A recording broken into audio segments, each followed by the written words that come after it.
জিলহজের প্রথম 10টি রাত এবং 9টি দিন আল্লাহর কাছে অতি উত্তম সময়। সুবহানাল্লাহ। কি সময়? অতি উত্তম সময়।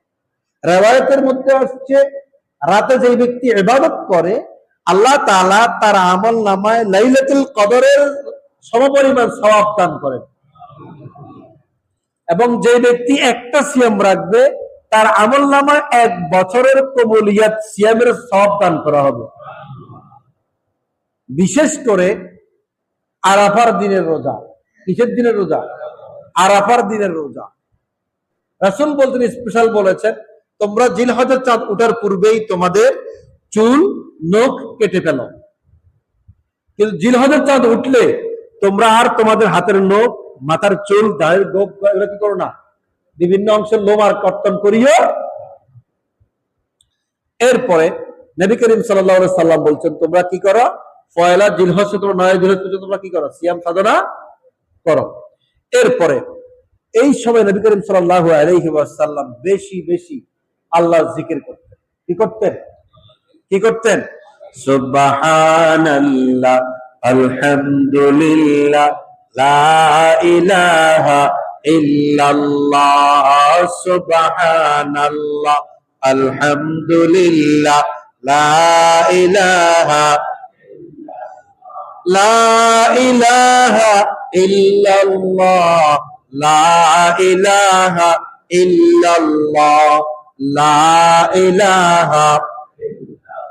নবী করিম সাল্লাল্লাহু আলাইহি ওয়াসাল্লাম তিনি সর্বসময় এইভাবে জিকির করতেন। সুবহানাল্লাহ। আমরা করব কিনা? করব কিনা? আল্লাহ তৌফিক দান করুক। এরপরে নবী করিম সাল্লাল্লাহু আলাইহি ওয়াসাল্লাম এই সময় তিনি তাকবীর বেশি বেশি পাঠ করতেন। আল্লাহু আকবার, আল্লাহু আকবার, লা ইলাহা ইল্লাল্লাহু, আল্লাহু আকবার, আল্লাহু আকবার, ওয়ালিল্লাহিল হামদ। এটি একটি পড়তেন। আর বেশি পড়তেন আল্লাহু আকবার, আল্লাহু আকবার, আল্লাহু আকবার। তিনি এই ধ্বনিটা বেশি বেশি পাঠ করতেন। ঠিক আছে। আর 9 জিলহজ আসর থেকে ফজর থেকে, 9 জিলহজ ফজর থেকে 13 জিলহজ আসর পর্যন্ত এই 5 দিন তিনি ফরজ সালাতের পরে উঁচু আওয়াজে কি করতেন? তাকবীর পড়তেন। এরপরে নবী করিম সাল্লাল্লাহু আলাইহি ওয়াসাল্লাম বলতেন, তোমরা এই সময়তে যতটুকু সম্ভব তোমরা সাদাকা দাও। কি দাও? সাদাকা দাও।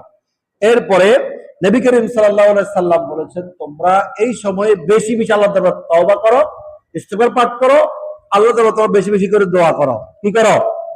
দোয়া করা। এরপরে বেশি বেশি করে নফল ইবাদত করা, অন্তর থেকে, হৃদয় থেকে কি করা? তাওবা করা। সামর্থ্য থাকলে হজ এবং উমরা আদায় করা। এরপরে যাদের সামর্থ্য রয়েছে তারা কোরবানির জন্য প্রস্তুতি গ্রহণ। কয়টা বলছি? 10টা। কয়টা? 10টা বলেছি। আপনার 1 নম্বর হচ্ছে চুল নখ পশমাদি না কাটা, না ছাটা। কখন? জিলহজ মাসে চাঁদ উঠতে কারে কাজগুলো করা যাবে না। কখন পর্যন্ত? কোরবানি করার আগ মুহূর্ত পর্যন্ত। কোরবানি করে আপনি কি করতে পারবেন? এগুলা কাটাছেড়া করতে পারবেন। করলে কি হবে?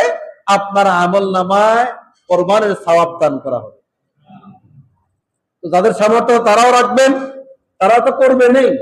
যাদের সামর্থ্য কোরবানি করার নাই তারাও কি করবেন? এই আমলটা করবেন। আল্লাহ তৌফিক দিক। আল্লাহ আমাদেরকে নফল সিয়াম পালন করার তৌফিক দান করুক। কয়দিন? 9 দিন। সম্ভব হলে 9 দিন, সম্ভব না হলে আমি সাজেস্ট করবো অন্তত 3 দিন। কয়দিন?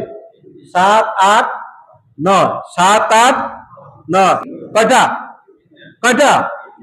আজকে বাইরে থেকে সবাই বলবো কথাগুলা। আল্লাহ তৌফিক দান করুক। বেশি বেশি করে জিকির করবো আমরা। পারবো ইনশাআল্লাহ?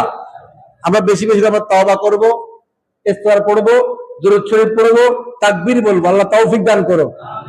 হাযা মা ইনদি ওয়াল ইলমু ইনদাল্লাহ আলাইহি তাওয়াক্কালতু ওয়া ইলাইহি